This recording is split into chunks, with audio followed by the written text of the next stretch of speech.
Ice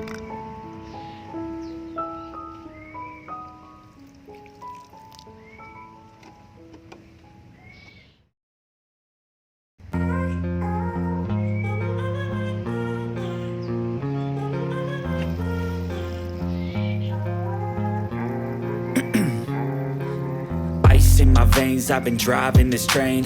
Years in this lane, there's no stopping this flame. Cause I came to the game and I changed it to play how I like, rearranged it to my own domain. Yeah, I got what it takes, made lots of mistakes, taking shots, skipping breaks, feeling lost, feeling great, popping off, singing straight, never stopped, never changed. All the squad here to play, and I've got something to say, yeah. I work hard each and every day, I get lost in the words I say.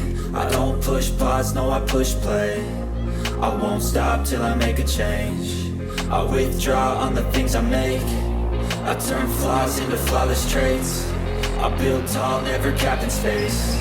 I won't stop till I hear him say, oh, oh.